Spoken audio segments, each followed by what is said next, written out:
It all started on a sleepy Saturday morning.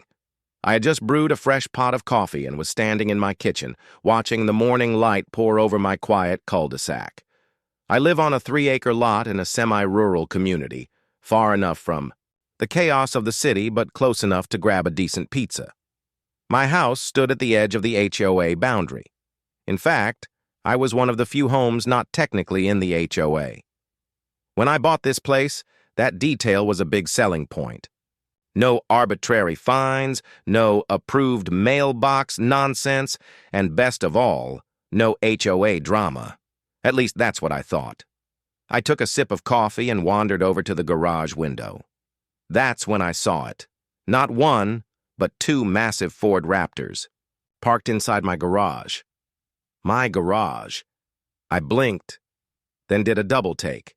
These trucks weren't mine. One was matte black with tinted windows and aggressive red decals, while the other was electric blue with chrome rims. Both were spotless, like they had just rolled out of a dealership. Confused, I walked outside to get a better look.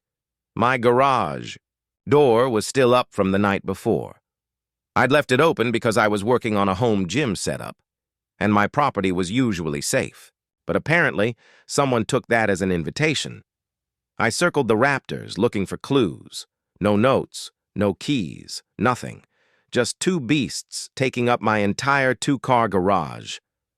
My first thought was, did a neighbor mess up? Maybe someone was having work done and temporarily moved their vehicles. But that theory went out the window when I noticed a pink clipboard wedged into the windshield wiper of the black Raptor. I pulled it out and read the paper. Temporarily stored. HOA authorization. Code not 227. HOA? I wasn't in the HOA. At first, I laughed. This had to be some kind of joke, right? Maybe a prank by my friend Todd, who was always trying to mess with me. But as I read further, my face turned red. The document was stamped with the emblem of the Lakewood Hills HOA, the very same group that governed the houses 3 streets over. And at the bottom of the page, in looping, overconfident cursive, was a name I'd only heard spoken in irritated mutters during community cookouts. Karen Whitmore, the HOA president. Karen Whitmore had a reputation. She was the kind of woman who took pride in measuring grass height with a ruler and sent citations if a garbage can was visible from the street. She once fined a neighbor for having an unapproved garden gnome. So why were her vehicles? And make no mistake, the license plate on one Raptor read K. Whitmore in my garage. I pulled out my phone and called the HOA number listed on the form. It rang twice before a voice I instantly recognized answered, sharp and smug. Lakewood Hills HOA, Karen speaking. Hi, Karen, I said. This is Adam. I think there's been a mistake. There are 2 Ford Raptors parked in my garage. Oh, wonderful! I was just about to call you. She cut me off. Thank you so much for offering to help. I knew you had the space, and since you're just adjacent to our community, we figured it'd be no trouble. No trouble? Karen, I didn't authorize this. I'm not even in your HOA. She clicked her tongue like I'd just told her the sky was green. That's a technicality. You live within the community sphere. We consider it a shared aesthetic. And honestly, with the way your property sits, it only benefits us all if things stay organized. I nearly dropped the phone. Karen, you can't just decide to use my garage. That's private property. I don't care if I'm near the HOA boundary. I'm not a member, and you can't impose your will here. She sighed, as though I were a child refusing to share a toy. Adam, let's not be difficult. We're all neighbors. I needed the space while my garage is being renovated. It'll only be for a week. 2, tops. You're doing your community a favor. I could feel my blood pressure rising. Move your trucks today, Karen, or I'm having them towed. Her voice turned icy. If you tow them, you'll regret it. I have rights, and I have the board behind me. Let's not escalate this. But I'd heard enough. I hung up and marched back inside. This wasn't just a misunderstanding. It was a power play. And Karen had made a grave mistake. She thought because she wore pearls and bossed people around at meetings, she could bully me. But what she didn't know was that I had no intention of playing by her rules.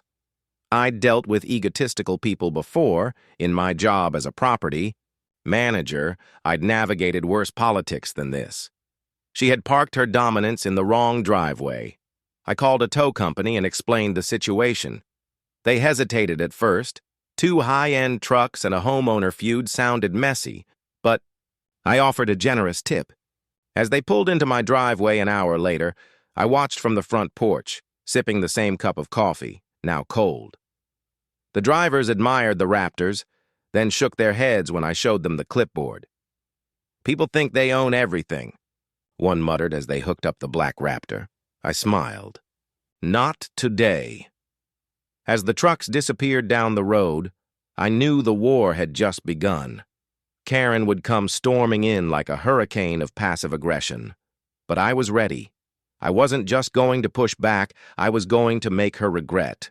Ever stepping onto my property? She thought she could treat my garage like community storage. She had no idea who she was messing with.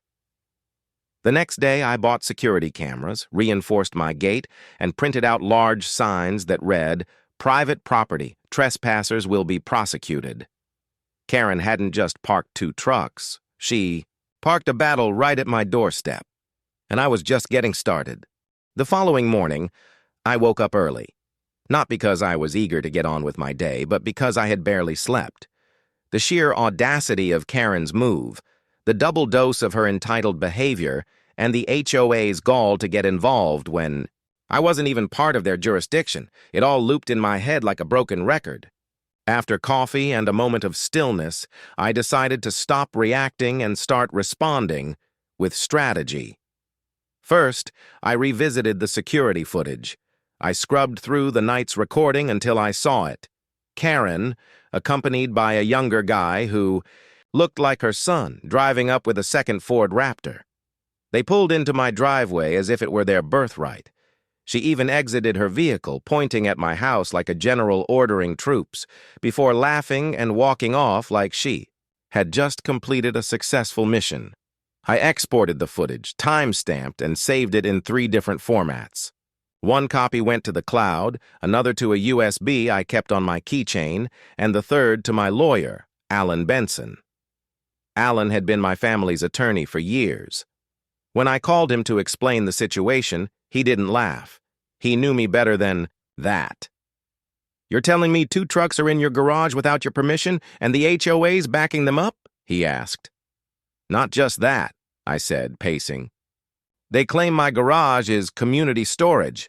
I'm not even in the HOA." Alan whistled. "That's bold and illegal. I'll start paperwork for property encroachment, unlawful storage, and civil trespass.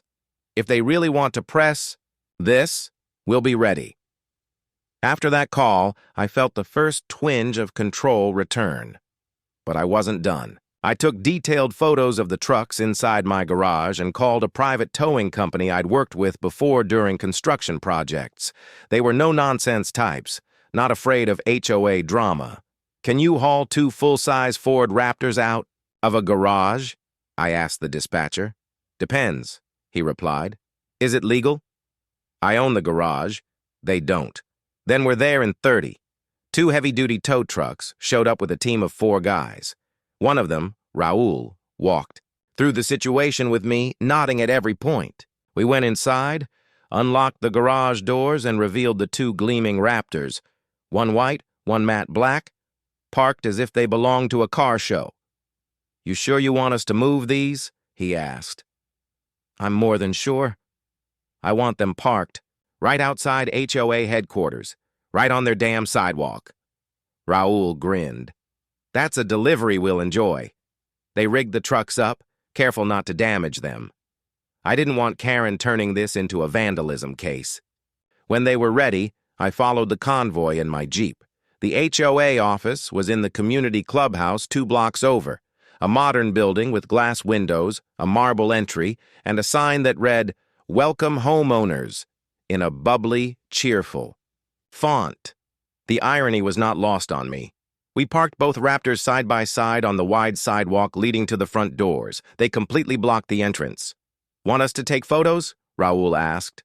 "Oh, absolutely. I took several." The sun was just rising behind the building, casting dramatic light on the scene. I texted the photos to Karen. "Your trucks have been relocated to their rightful domain. You have until 5 p.m. to retrieve them before they're considered abandoned property." Her response came fast. "You can't do this. I'm calling the police." I didn't even bother replying. Let her. I had footage, legal documentation, and my lawyer on standby. By noon, I'd already received a call from the local police. "Mr. Granger?" "We had a report of 2 vehicles being towed and abandoned at the HOA building. Karen Wilkins is claiming theft." "She can claim whatever she likes," I said calmly. "I have proof those trucks were parked in my garage without consent. Would you like the footage?" There was a pause. "Yes. Please email it to this address." I did, along with Alan's number. That call ended peacefully, but the real drama kicked off around 1 p.m. when I saw Karen, in full meltdown mode, standing in front of the HOA office, screaming at the tow truck guys who had come back to finish the job. Apparently, she'd called a private locksmith and a mobile mechanic to try and get the trucks moved, but both refused without proof of ownership and without police authorization. She then stormed into the HOA building, and just minutes later, 3 board members walked out, looking flustered and panicked. I recognized one of them, Gerald, the president. He saw me leaning on my Jeep, walked over and tried to look civil. "Mr. Granger," he began, "there's been a misunderstanding. I..." held up a hand. "Save it. You trespassed. Your board backed illegal parking on private property. You supported a woman who has no authority over me." He shifted uncomfortably. "We were under the impression your lot was under HOA extension zoning." "Check your records again," I said, pulling out the original land plat documents I'd brought with me. My home was grandfathered out during the original build. No amendments, no buy-ins. I'm not your concern. Karen, who had overheard everything, burst forward, waving a file of paperwork. "He's lying! This area was supposed to be a shared space. He just doesn't like following rules." I turned to her. "Karen, your trucks invaded my garage. That's not shared space. That's theft of property use. What you did is illegal. And the only reason I haven't pressed criminal charges yet is because I'm giving you a chance to walk away." She opened her mouth again, but I continued, louder now so the whole crowd gathering behind her could hear. "I'm done being polite. If your trucks aren't off HOA property and return to your residence by 5 p.m., I will file a civil suit against you and the board for trespassing, emotional harassment, illegal property entry, and abuse of authority. I'll also go public, with footage, and I'll name every board member complicit. That shut her up." By 4:30 p.m., a flatbed showed up.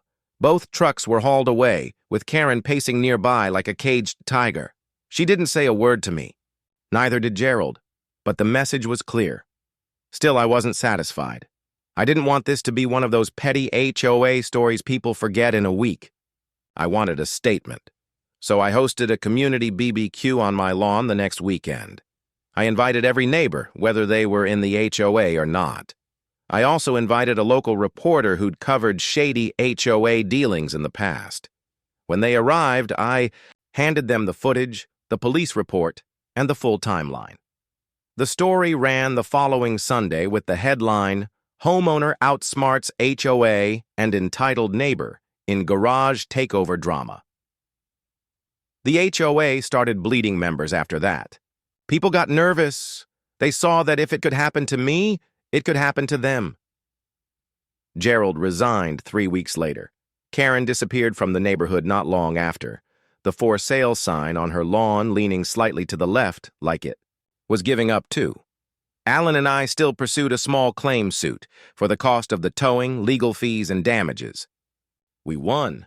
She didn't even show up. Now my garage is back to being what it always was, mine. The gates are reinforced, cameras upgraded, and motion sensors in place. I even installed a new sign, "Private Property. Trespassers will be publicly shamed," and every time I walk by, I smile. because sometimes the best revenge is just proving you were right all along.